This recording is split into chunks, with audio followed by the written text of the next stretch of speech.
மதீனாக்கும் தபூக்கு அப்படியே பூமியை சுருக்கி ரசூலுல்லாஹ்க்கு பக்கத்துல வச்சு காட்டினாங்க. பெருமானார் இங்க இருந்து கொண்டு முஆவியத்துக்கு அபிமுஆவியாவுடைய ஜனாசாவை பார்க்கிறார்கள். அவ்வளவு பிரகாசம், உடல்ல முடிய ஜொலிக்கிறது, மின்னுகிறது. ரசூலுல்லாஹ் பார்த்துட்டு சொன்னாங்க, இந்த தோழருக்கு நான் தான் ஜனாசா தொலை வைக்க வேண்டும், நான் ஜனாசா தொலை வைக்கிறேன்னு சொன்னாங்க. தாராளமா தொலை வைங்க. ஸல்லல்லாஹு அலைஹி வஸல்லம் தொலை வைப்பதற்கு தயாராயிட்டாங்க.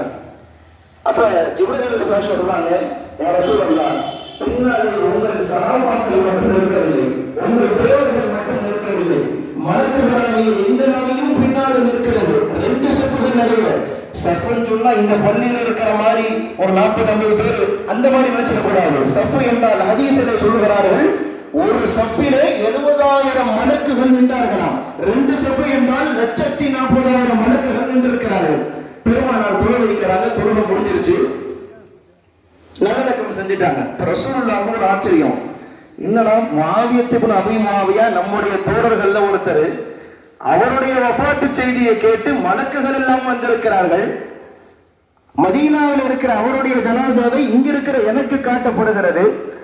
அவருடைய ஜனாசாவிற்கு 2 சஃபுகள் நிறைய 140,000 மலக்குகள் வந்திருக்கிறாங்களே, அப்படி என்னதான் இவர் செஞ்சாலும் தெரியல. ஜிப்ரீல் அலைஹிஸ்ஸலாத்துல கேட்டாங்க பெருமானார், பிமனால ஹாதிஹில் மன்சிலா, என் தோழர் அபீ முஆவியா இவ்வளவு பெரிய அந்தஸ்தை கொடுத்ததற்கு என்ன காரணம், அப்படி என்ன செய்தார் என்று கேட்டார்கள். அப்ப ஜிப்ரீல் அலைஹிஸ்ஸலாம் சொல்றாங்க, யா ரசூலல்லாஹ், உங்கள் தோழர் இவ்வளவு பெரிய அந்தஸ்தை அடைந்ததற்கு ஒரே ஒரு சூரா தான் காரணம். என்ன சூரா அது? பிஹுப்பி குல் ஹுவல்லாஹு அஹத், சூரத்துல் இக்லாஸ், குல் ஹுவல்லாஹு அஹத் சூராவை அவர் அளவு கடந்து நேசித்தார். அந்த சூராவை அவர் பிரியப்பட்டார். எங்கு சென்றாலும், அவர் உட்கார்ந்தாலும் படுத்தாலும் நிமிர்ந்தாலும் எல்லா நிலைகளிலும் அந்த சூறாவை அவர் ஓதினார். எனவேதான் அவருக்கு இவ்வளவு பெரிய வாக்கியம் என்று ஜிப்ரீல் அலைஹிஸ்ஸலாம் சொன்னார்கள். ஏன் அந்த சூறாவை பிரியப்பட்டார்? குர்ஆனிலே தன்னை பற்றி பேசுகிற சூறா அல்லாஹ். அல்லாஹ் தன்னை பற்றி அந்த சூறாவிலே பேசுகிறான். அல்லாஹ் என்றால் யாரு? அஹத், அவன் ஒருவன், அவன் சமது, அவன் தேவையற்றவன், லம் எளிது, அவன் யாரையும் பெறவில்லை, வலம் யூலது, அவனுக்கு பெற்றோர்கள் இல்லை, வலம் யகுன் லஹு குஃபுவன் அஹத், அவனை தவிர உலகத்தில் அவனுக்கு இணையாக எதுவுமே இல்லை. இது போன்று ஒரு இறையியலை, இறைவனுக்கான தத்துவத்தை சொல்லுகிற வேதம் உலகத்தில் எதுவுமே இல்லை. குர்ஆன் மட்டும் தான் முன்வைக்கிறது. அல்லாஹ் என்றால் யார் என்பதை 5 வார்த்தைகளில் வட்டுருக்கமாய் குர்ஆன் மட்டும் தான் உலகத்திலே முன்வைக்கிறது. அல்லாஹ்வை பற்றி இந்த சூரா பேசுவதால் அந்த சஹாபி பிரியப்பட்டார். எனவே இவ்வளவு பெரிய வாக்கியம் அவருக்கு கிடைத்தது என்று ஹதீஸிலே பார்க்கிறோம். இங்கே நான் சொல்ல வருகிற செய்தி என்னவென்றால், அல்லாஹ் தன்னை பற்றி உலகத்திற்கு சொல்வதற்கு நபியை சொல்லுகிறார். இந்த சூரா அப்படித்தானே துவங்குகிறது. குல், நபியே நீங்கள் சொல்லுங்கள், ஓ அல்லாஹு அஹத், அவன் ஒருவன். குல், நபியே நான் யார் என்பதை நீங்கள் சொல்லுங்கள், என்னுடைய தன்மை என்ன நீங்கள் சொல்லுங்கள், என்னுடைய பண்பு என்ன நீங்கள் சொல்லுங்கள், என்னுடைய ஏகத்துவத்தை நீங்கள் சொல்லுங்கள் நபியே என்று தன்னை பற்றி நபியை சொன்ன அல்லாஹ் அந்த முஹம்மது ரசூலுல்லாஹ்வை தானே முன்வந்து சொல்லுகிறார். குர்ஆனிலே அதற்கும் வசனங்கள் இருக்கிறது. முஹம்மது ரசூலுல்லாஹ் வல்லதீன மஅஹு அஷித்தாஉ, ரசூலுல்லாஹ்வை பற்றி மட்டுமல்ல, பெருமானாரோடு யாரெல்லாம் இருந்தார்களோ அனைவரை பற்றி, அவர்களுடைய அடையாளங்கள் என்ன, தன்மைகள் என்ன, பண்புகள் என்ன, எல்லாவற்றையும் விவரித்து அல்லாஹ் சொல்லுகிறான். யோசித்து பார்த்தால் தன்னை பற்றி நபியை சொன்ன அல்லாஹ் முஹம்மது ரசூலுல்லாஹ்வை பற்றி தானே முன்வந்து சொல்லுகிறான் என்றால் அந்த நபியின் மகத்துவம் தான் என்ன, அவர்களின் அந்தஸ்து தான் என்ன என்பதை இதன் மூலமாக நாம் விளங்குகிறோம். எனவே அன்பர்களே, அந்த நபிகளாரை நாம் அறிய வேண்டும், அந்த நபிகளாரை நாம் தெரிய வேண்டும். குர்ஆனில் அல்லாஹ் கேட்கிறான், அம்லம் யஅரிஃபு ரசூலஹும் ஃபஹும் லஹு முன்கிரூன், அவர்களின் ரசூலை அறிய வேண்டாமா, தெரிய வேண்டாமா, விளங்க வேண்டாமா என்று அல்லாஹ் கேட்கிறான். நாம நம்முடைய நபியை விளங்கி வச்சிருக்கிறோமோ இல்லையோ? ரசூலுல்லாஹ்வை எதிர்த்த எதிர்ப்பாளர்கள் எல்லாம் பெருமானாரை அக்குவேராக ஆணிவேராக விளங்கி வைத்திருந்தார்கள்.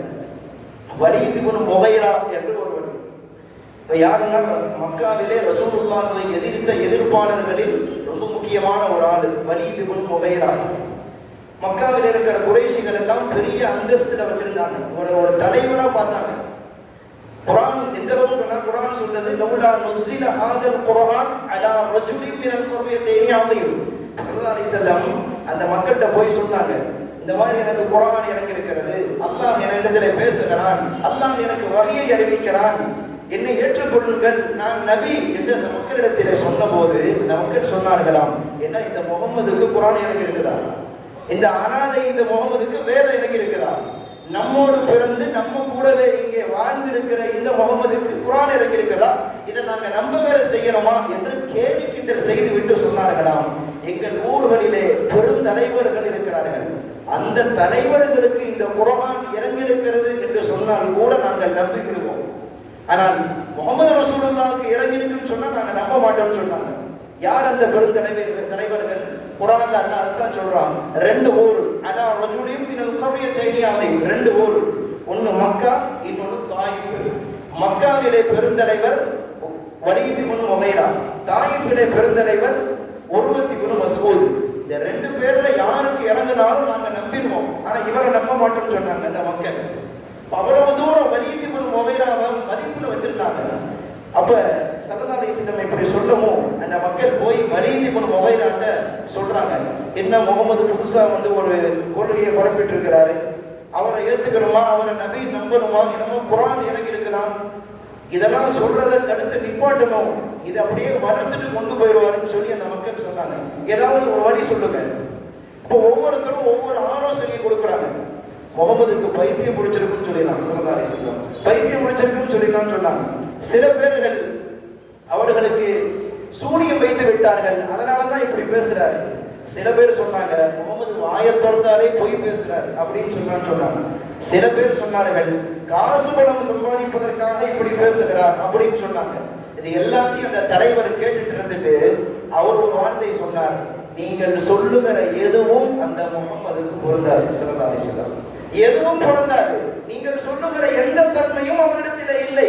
அவர் தெளிவாக பேசக்கூடியவர், பைத்தியம் பிடித்தவர் அல்ல, அவர் காசு பணத்திற்காக பேசக்கூடியவர் அல்ல, அவர் பொய் பேசுவார் என்று சொல்றீங்களே, முகமது பொய் பேசுவார் என்பதை நானே முதலில் நம்ப மாட்டேன். யாரு சொல்றது? வலீத் இப்னு முகைரா, ரசூலுல்லாஹ்வை எதிர்த்த எதிர்ப்பாளர்களின் முக்கியமான தலைவன். அவன் சொல்றான், முகமது வாயில பொய் வரும் என்பதை நானே முதலில் நம்ப மாட்டேன், பிறகு எப்படி இந்த ஊர் மக்கள் நம்புவாங்க, நீங்க சொல்ற எந்த தன்மையும் அவரிடத்திலே கிடையாது என்று சொன்னார் வலீத் இப்னு முகைரா. எந்த அளவிற்கு ரசூலுல்லாஹ்வை எதிர்த்த எதிர்ப்பாளர்கள் எல்லாம் உள்வாங்கி வைத்திருந்தார்கள் என்பதை நாம் எண்ணி பார்க்கிறோம். ரசூலுல்லாஹ் தன்னை பற்றி தான் நபி என்பதை உலகத்திலே அறிமுகப்படுத்துவதற்கு முதலில் எதை ஆதாரமாக காட்டினார்கள் தெரியுமா? குர்ஆன் சொல்லுகிறது, எந்த சர்டிபிகேட்டையும் காட்டல நான் நபின்னு சொல்லி, எந்த குர்ஆனுடைய வசனங்களையும் முன்வைக்கல நான் நபின்னு சொல்லி, பெருமானார் தன்னை நபி என்று முதலில் சொல்வதற்கு எதை ஆதாரமாக காட்டினார்கள்? நான் உங்களோடு 40 ஆண்டு காலங்கள் இந்த ஊரிலே இந்த தெருவிலே நான் வாழ்ந்திருக்கிறேன், நான் வாழ்ந்த இந்த 40 ஆண்டு கால வாழ்க்கை தான் நான் நபி என்பதற்கு ஆதாரம் என்று சொன்னார்கள் ஸல்லல்லாஹு அலைஹி வஸல்லம். லகத் லபிஸ்து ஃபீக்கும் உமரன் மின் கப்லிஹி, உங்களோடு இவ்வளவு காலங்கள் நான் வாழ்ந்திருக்கிறேனே, என்னை ஏதாவது சொல்ல முடியுமா? நான் யாருக்காவது மோசடி செய்திருக்கிறேனா? யாருக்காவது நம்பிக்கை துரோகம் செய்திருக்கிறேனா? யாருக்காவது பொய் பேசியிருக்கிறேனா? யாரையாவது துன்புறுத்திருக்கிறேனா? யாரையாவது கஷ்டப்படுத்திருக்கிறேனா? சொல்லுங்கள் பார்க்கலாம். பெருமானார் சொன்னார்கள், நான் வாழ்ந்த இந்த 40 ஆண்டு கால பரிசுத்த வாழ்க்கை தான் நான் நபி என்பதற்கு ஆதாரம் என்று சொன்னார்கள் பெருமானார். உலகத்தில் எந்த தலைவர்களும் சொல்ல முடியாத வார்த்தை இது. பெருமானாரின் தனிப்பட்ட வாழ்க்கையை எல்லோருமே போற்றினார்கள். ஒரு திறந்த புத்தகத்தை போன்று பெருமானாரின் வாழ்வு எல்லோருக்கும் முன்மாதிரி என்பதை அன்றைய எதிரிகளும் ஏற்றுக்கொண்டார்கள். எனவே அன்புக்குரியவர்களே, அந்த ரசூலுல்லாஹ்வை நாம் எந்த அளவிற்கு உள்வாங்கி இருக்கிறோம் என்பதை யோசிக்க வேண்டும். அந்த நபிகள் இல்லை என்றால் இந்த அகிலமே இல்லை, உலகமே இல்லை. உலகத்திலே அல்லாஹ் எந்த படைப்புகளையும் கொண்டு வந்திருக்க மாட்டார் ரசூலுல்லாஹ் இல்லை என்றால். ஹாக்கிம் ஷரீஃபிலே ஒரு ஹதீஸ் வருகிறது. அப்துல்லாஹ் இப்னு அப்பாஸ் ரலியல்லாஹு இந்த ஹதீஸ் அறிவிக்கிறார். பாருங்கள், அவுஹல்லாஹு இலா ஈசா அலைஹிஸ்ஸலாம், ஈசா அலைஹிஸ்ஸலாத்திடத்திலே அல்லாஹ் பேசினான். என்ன பேசினான்? யா ஈசா ஆமின் பி முஹம்மதின் ஸல்லல்லாஹு அலைஹி வஸல்லம், நீங்கள் ரசூலுல்லாஹ்வை ஈமான் கொள்ள வேண்டும், நீங்கள் ரசூலுல்லாஹ்வை நம்ப வேண்டும். மட்டுமல்ல உங்கள் உம்மத்திலே யாரெல்லாம் இருக்கிறார்களோ அவர்கள் எல்லோருக்கும் அந்த ரசூலுல்லாஹ்வை பற்றி சொல்லி அவர்களையும் ஈமான் கொள்ள செய்ய வேண்டும். ஈசா அலைஹிஸ்ஸலாத்தை பார்த்து அல்லாஹ் சொல்லிட்டு சொன்னான், ஏன் தெரியுமா? ஃபலவுலா முஹம்மதுன் மா ஹலக்து ஆதம். முஹம்மது ஸல்லல்லாஹு அலைஹி வஸல்லத்தை நான் படைக்கவில்லை என்றால் ஆதம் அலைஹிஸ்ஸலாத்தையே நான் படைத்திருக்க மாட்டேன். ஃபலவுலா முஹம்மதுன் மா ஹலக்துல் ஜன்னah. முஹம்மது ஸல்லல்லாஹு அலைஹி வஸல்லம் இல்லை என்றால் நான் சொர்க்கத்தை படைத்திருக்க மாட்டேன், நரகத்தை படைத்திருக்க மாட்டேன். சொல்லிட்டு அல்லாஹ் சொன்னான், வலகத் ஹலக்துல் அர்ஷ அலல் மா. என்னுடைய சிம்மாசனத்தை, என்னுடைய அந்த அரிசை தண்ணீரின் மீது நான் மிதக்க வைத்திருக்கிறேன். தண்ணீரிலே அது இருப்பதால் அங்கும் இங்குமாக ஆடி அசைந்து கொண்டிருக்கிறது. ஆடி அசைறதுனால அதன் மீது ஒரு வார்த்தை எழுதினேன். என்ன வார்த்தை? லா இலாஹ இல்லல்லாஹ் முஹம்மதுர் ரசூலுல்லாஹ். இந்த வார்த்தையை நான் எழுதினேன். ஃபஸகன, ஆடிக்கொண்டிருந்த அசைந்து கொண்டிருந்த என்னுடைய சிம்மாசனம் அரிசி அப்படியே நிலை பெற்று போனது என்று அல்லாஹ் சொன்னதாக பெருமானார் ஸல்லல்லாஹு அலைஹி வஸல்லம் சொன்னார்கள். ஹாக்கிம் ஷரீஃபிலே இந்த ஹதீஸ் வருகிறது. அன்புக்குரியவர்களே, இந்த ஹதீஸ் நமக்கு சொல்லுகிற முக்கியமான செய்தி என்ன? ரசூலுல்லாஹ்வால் தான் இந்த உலகம், இந்த அகிலம் பெருமானாரால் தான். நாம் நினைக்கிறோம், நாம் சொல்லுகிறோம் நபி ஆதம் அலைஹிஸ்ஸலாம் அவர்கள் தான் முதல் மனிதன் என்று சொல்லுகிறோம். ஆனால் அந்த ஆதம் அலைஹிஸ்ஸலாத்தை படைப்பதற்கு முன்பே நபிகளாரை படைக்க வேண்டும் என்கிற எண்ணம் அல்லாஹ்விற்கு வந்துவிட்டது. அதற்கு பிறகுதான் ஆதம் அலைஹிஸ்ஸலாத்தையே படைத்தான் அல்லாஹ். ஆதம் அலைஹிஸ்ஸலாத்தை பெருமானாரை படைக்க வேண்டும் என்கிற எண்ணம் அல்லாஹ்விற்கு இல்லாமல் போயிருந்தால் ஆதம் அலைஹிஸ்ஸலாம் உலகத்திலே வந்திருக்க மாட்டார்கள்.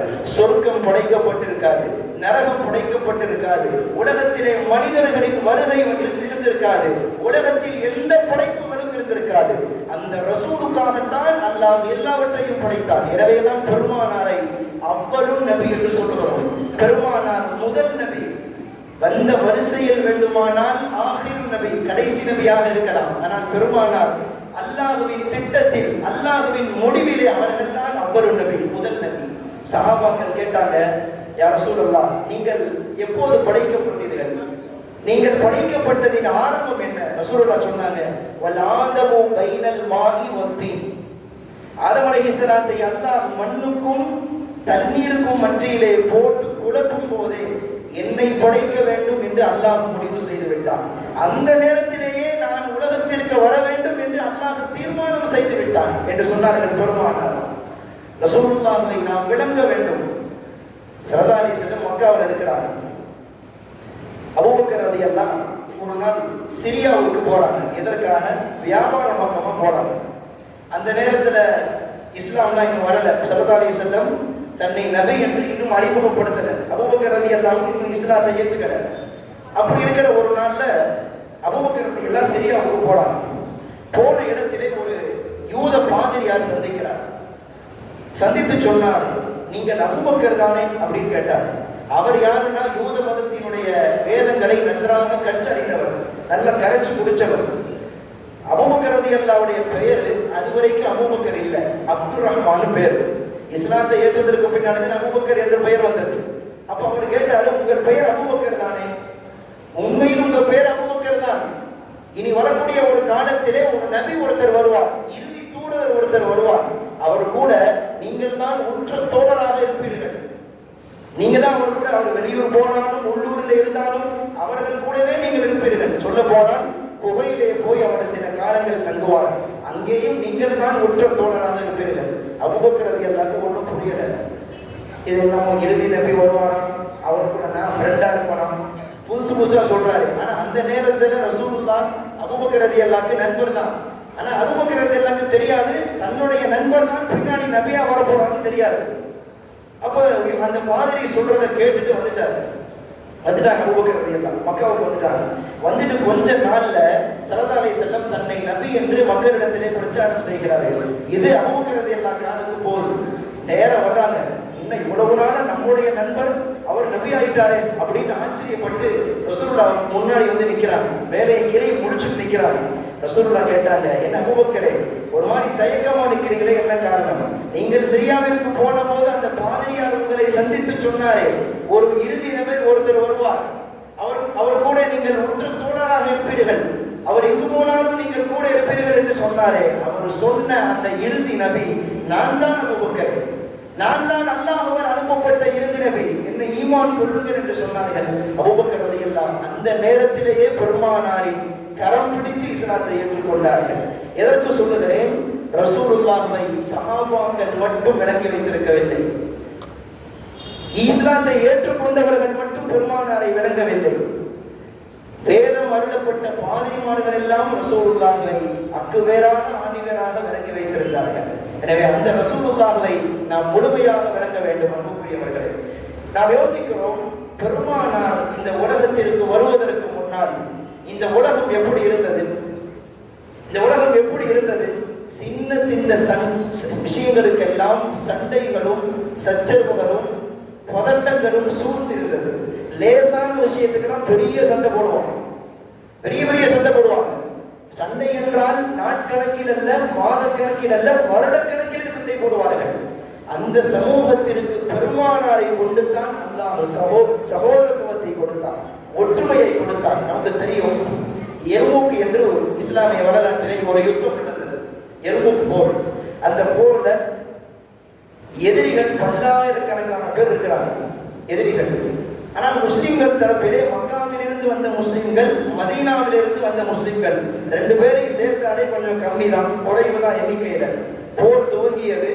அந்த போரிலே 3 சஹாபாக்கள், இக்ரிமா ரலியல்லாஹு உள்பட 3 சஹாபாக்கள் போரிலே வெட்டப்பட்டு கிடக்கிறார்கள். வெட்டப்பட்டு சக்கராத்தோட நேரம், மௌத்து நெருங்கிற நேரம், கடுமையான தண்ணீர் தாகம், தண்ணீர் கேட்கிறார்கள். ஒரு பெண் ஓடோடி வந்து இக்ரிமா ரலியல்லாஹு இவருக்கு தண்ணீர் கொடுக்கிறது. அவர்கள் சொன்ன வார்த்தை, பக்கத்திலே என் தோழர் தாகத்தில் இருக்கிறார், அவருக்கு போய் கொடுங்கள். அந்த பெண் அவருக்கு கொடுத்தது. அவரும் அதே வார்த்தை சொன்னார், பக்கத்திலே என் தோழர் தாகத்தில் இருக்கிறார், அங்க போய் கொடுத்தாங்க. அங்கேயும் அதே வார்த்தை. மறுபடியும் இக்ரிமா ரலியல்லாஹு வந்தா இவர் ஷஹீது, அடுத்து உள்ளோட போனா அவரும் ஷஹீது, அடுத்த சஹாபியிட போனா அவரும் ஷஹீது. யோசித்து பார்த்தால் சின்ன சின்ன விஷயங்களுக்கெல்லாம் வருடக்கணக்கிலே சண்டை போட்டவர்கள், வருடக்கணக்கிலே பல பிளவுகளோடு வாழ்ந்த மக்களை ரசூலுல்லாஹ்வினுடைய வருகை எப்படி இணைத்தது என்றால், கடைசி மரணத்தின் படியிலே இருக்கிற போது கூட என் தோழருக்கு கொடுங்கள் என்கிற அந்த வார்த்தை வந்தது. அந்த ஒற்றுமையை, அந்த சகோதரத்துவத்தை அல்லாஹ் நபிகள் மூலியமாகத்தான் அந்த சமூகத்திற்கு கொடுத்தான். ரசூல் இல்லை என்றால் உலகத்தில் ஒற்றுமையை பார்க்க முடியாது. நமக்கு தெரியும், மதீனாவிலே அவுஸ் ஹஸ்ரஜ் என்கிற முக்கியமான கோத்திரம், 2 பேரும் அடித்துக் கொள்வார்கள். அந்த 2 கோத்திரத்தையும் பெருமானார் எப்படி இணைத்தார்கள் தெரியுமா? அவுஸ் என்றும் ஹஸ்ரஜ் என்றும் பிரிந்து இருந்த அந்த கோத்திரங்களை மதீனாவிலே இருப்பவர்கள் எல்லோருமே அன்சாரிகள், நீங்கள் எல்லோரும் அன்சாரிகள் என்கிற அந்த ஒற்றை வார்த்தைக்குள்ளே பெருமானார் இணைத்தார்கள். அதே போல் மக்காவில் இருந்து வந்த முஸ்லிம்களுக்கு முஹாஜிர் என்று சொல்வோம், மதீனாவில் இருப்பவர்களுக்கு அன்சாரிகள் என்று பெயர். இந்த 2 வேறு வேறு ஊர்களை சார்ந்தவர்களை பெருமானார் எப்படி இணைத்தார்கள் தெரியுமா? சஹாபி என்கிற அந்த ஒற்றை வார்த்தைக்குள்ளே பெருமானார் கொண்டு வந்தார்கள். நீங்கள் எல்லோரும் சஹாபிகள், எல்லோரும் என் தோழர்கள், உங்களுக்கு மத்தியில் வேற்றுமைகள் கிடையாது, உங்களுக்கு மத்தியில் எந்த பிளவுகளும் கிடையாது. ஒற்றுமையை பெருமானார் வளர்த்தார்கள் சஹாபாக்களுக்கு மத்தியில். அந்த ஒற்றுமை எப்படி ஆகி போயிடுச்சுன்னா, ரசூலுல்லாஹ் வஃபாத் ஆயிட்டாங்க. வஃபாத் ஆனதுக்கு பின்னால சஹாபாக்கள் ஒரு ஆலோசனை நடக்குது. என்ன ஆலோசனை? ரசூலுல்லாஹ்வுக்கு பிறகு அடுத்து கிலாஃபத்து பொறுப்பை யார் ஏற்கிறது, யாருடைய தலைமையின் கீழே நாம் எல்லாம் ஒன்று சேர்வது என்று ஒரு ஆலோசனை நடக்கிறது. அன்சாரி சஹாபாக்கள், மதீனாவை சார்ந்த சஹாபாக்கள் சொல்றாங்க, ரசூலுல்லாஹ் மக்காவை விட்டு வந்த பிறகு நாங்கள் தானே அவர்களுக்கு அடைக்கலம் கொடுத்தோம், நாங்கள் தானே பெருமானாரை பார்த்தோம், எனவே ரசூலுல்லாஹ்வுக்கு பின்னால் அன்சாரிகளில் ஒருவர் தான் கிலாஃபத்து பொறுப்பை ஏற்க வேண்டும் என்று மதீனாவை சார்ந்தவர்கள் சொல்றாங்க. இங்கிட்டு முஹாஜிர் சஹாபாக்கள் சொல்றாங்க, பெரும்பாலானோர் அபூபக்கர் ரலியல்லாஹு தான் பெருமானாருக்கு பின்னால் கிலாஃபத்து பொறுப்பை ஏற்க வேண்டும். 2 வேறு வேறு ஊர். இப்படி ஒரு ஆலோசனை நடக்கிறது. அந்த சமயத்திலே ஸைத் இப்னு சாபித் ரலியல்லாஹு எழுந்து நின்று சொன்னார்கள். அந்த சஹாபி யாருன்னு சொன்னா, ரசூலுல்லாஹிற்கு அல்லாஹ் வஹியை இறக்க குர்ஆனுடைய ஆயத்துக்களை இறக்க அதை எழுதி வைக்கக்கூடிய மகத்தான பொறுப்பை, காத்திபுல் வஹி என்கிற பொறுப்பை பெருமானார் அந்த சஹாபிக்கு தான் கொடுத்தார்கள். ஸைத் இப்னு சாபித் ரலியல்லாஹு மதீனாவை சேர்ந்த சஹாபி தான். அவர் எழுந்து நின்று சொன்னார், ரசூலுல்லாஹுவும் ஒரு முஹாஜிர். எனவே ரசூலுல்லாஹுவிற்கு பிறகு கிலாஃபத்து பொறுப்பை ஏற்பவரும் ஒரு முஹாஜிராகவே இருக்கட்டும், அவர் மக்காவை சார்ந்தவனாகவே இருக்கட்டும். ரசூலுல்லாஹ் வருகிற போது எப்படி நாம் அவர்களுக்கு பைஅத் செய்து கொடுத்தோமோ, எப்படி அவர்களை ஏற்றுக்கொண்டோமோ, அதே போல் ரசூலுக்கு பின்னால் வரக்கூடிய அந்த முஹாஜிருக்கும் நாம் பைஅத் செய்து கொடுப்போம், நாம் ஏற்றுக்கொள்வோம் என்று அந்த ஒரு வார்த்தை சொன்னார். எல்லா சஹாபாக்களும் அதை ஏற்றுக்கொண்டார்கள். அன்சாரிகள் நினைத்திருந்தால் கேட்டிருக்கிறார், நீங்க மக்கா, நாங்க மதீனா, நீங்க வேற ஊர், நாங்க வேற ஊர், நாங்க ஏன் உங்க தலைமைக்கு கீழே வரணும்னு கேட்டிருக்கிறாமே. ஆனால் கேட்கவில்லை. அன்சாரி சஹாபாக்கள் ஏற்றுக்கொண்டார்கள். அந்த ஒற்றுமை இன்றைக்கு முஸ்லிம்களிடத்திலே இல்லாமல் போனதால் தான் உலகெங்கிலும் வாழ்கிற முஸ்லிம்கள் அடுக்கடுக்கான சோதனைகளை சந்திக்கிறார்கள்.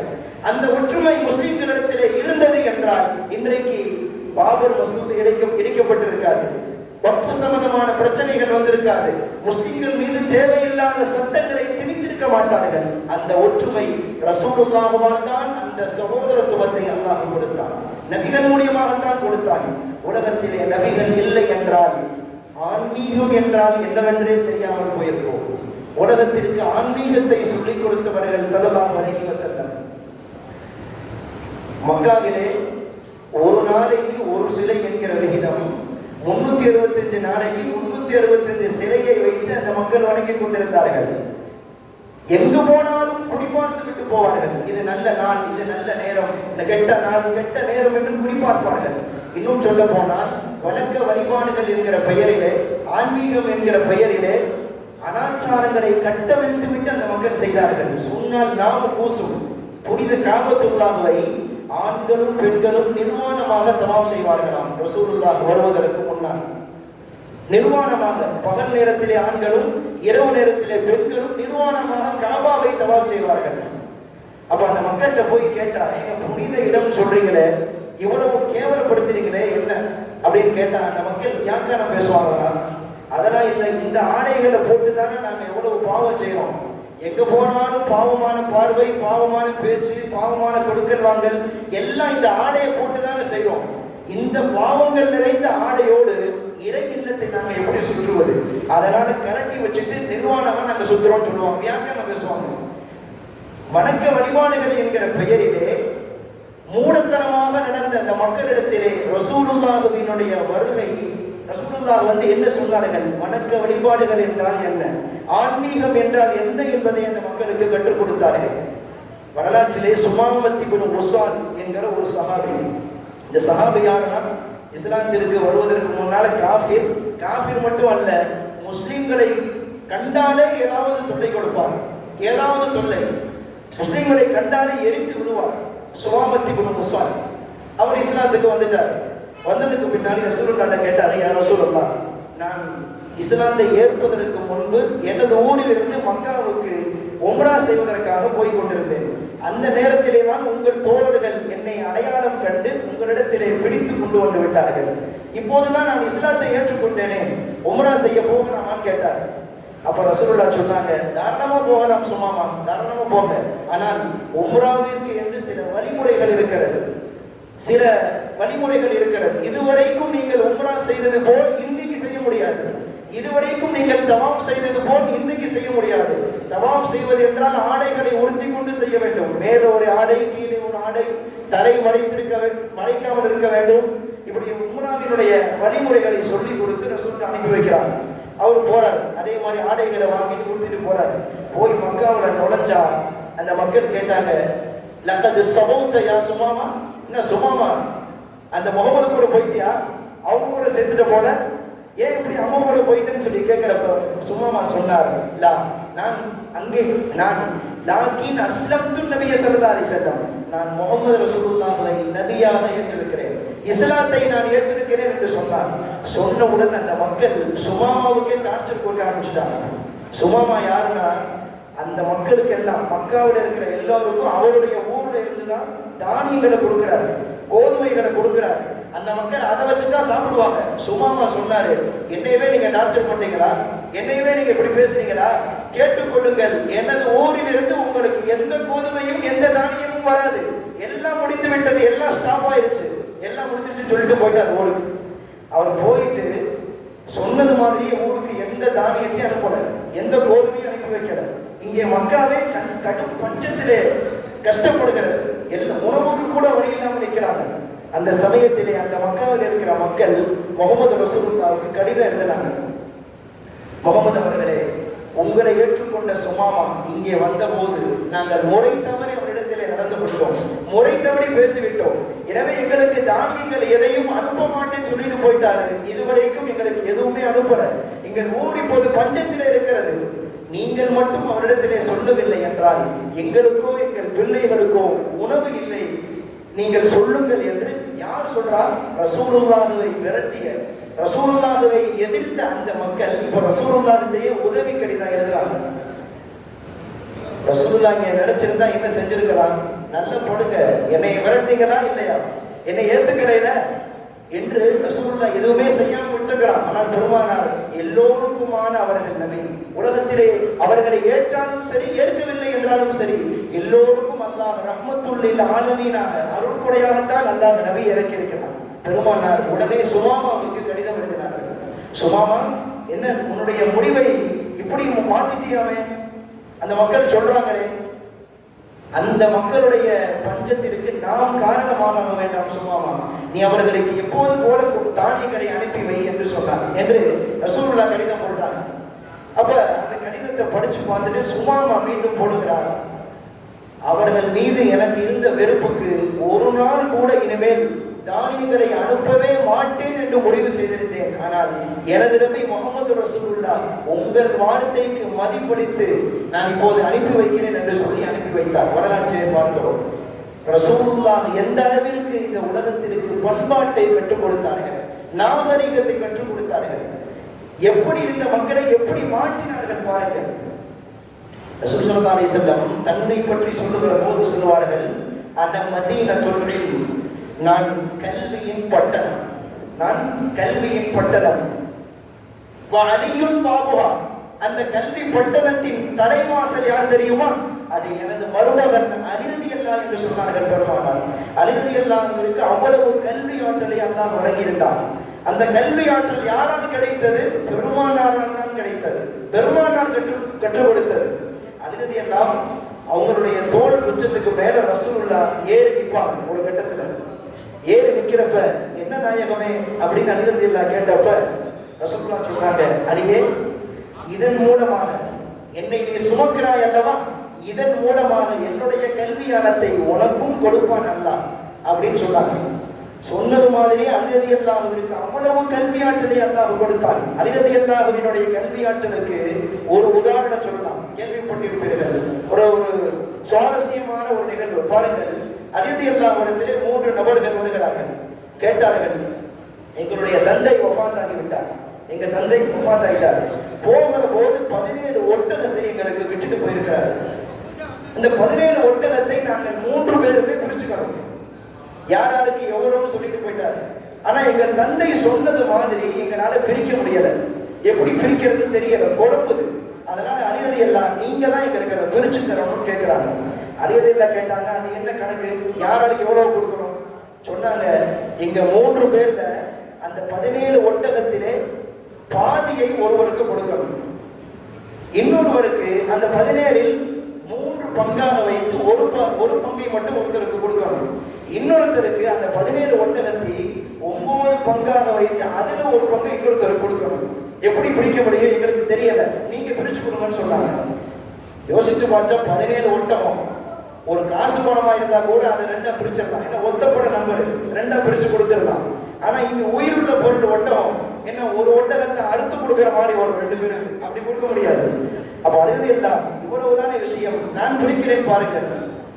உங்களிடத்திலே 17 ஒட்டகம் இருக்கிறது, இதோ என்னிடத்திலே ஒரு ஒட்டகம் வைத்துக் கொள்ளுங்கள், மொத்தம் 18 ஒட்டகம். யாருக்கு எவ்வளவு கொடுக்கணும்? முதல் ஆளுக்கு பாதியை கொடுக்கணும், 18லே பாதி 9 கொடுத்துருங்க, போயிட்டு வாங்க. 2வது ஆளுக்கு எவ்வளவு கொடுக்கணும்?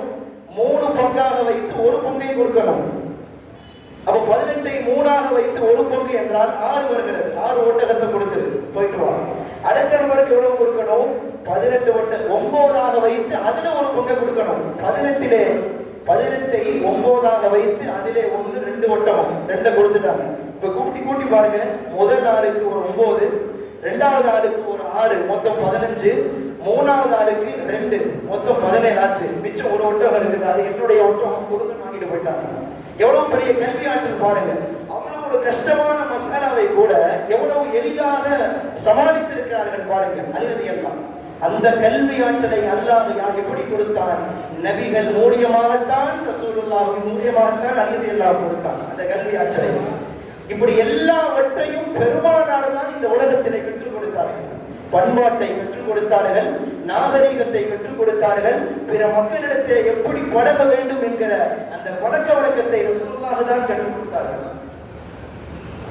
எனவே அன்புக்குரியவர்களே, அந்த நபிகள் சொன்னார்கள் ஹதீஸிலே, இன்னமா புஇஸ்து முஅல்லிமா, நான் உங்களிடத்திலே அனுப்பப்பட்டதெல்லாம் ஒரு ஆசானாகத்தான், எல்லாவற்றையும் உங்களுக்கு கற்றுக் கொடுக்கக்கூடிய ஆசிரியராகத்தான் அல்லாஹ் என்னை உங்களிடத்திலே அனுப்பி வைத்திருக்கிறான் என்று சொன்னார்கள் பெருமானார்.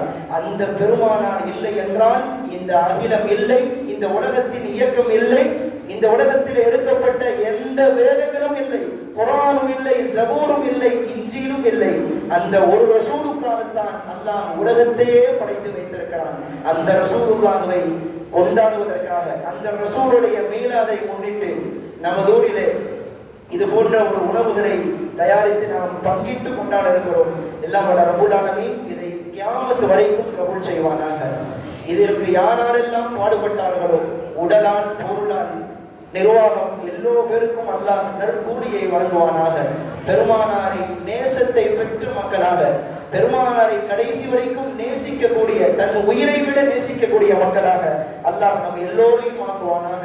வஆஹிரு தஅவானா அல்ஹம்துலில்லாஹி ரப்பில் ஆலமீன். அஸ்ஸலாமு அலைக்கும் வரஹ்மத்துல்லாஹி வபரகாத்துஹு.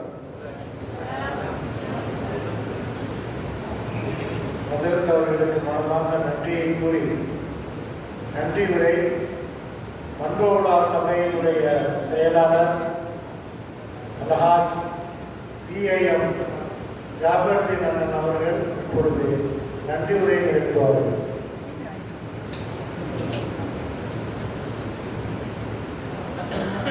அஸ்ஸலாமு அலைக்கும் வரஹ்மத்துல்லாஹி வபரகாத்துஹு.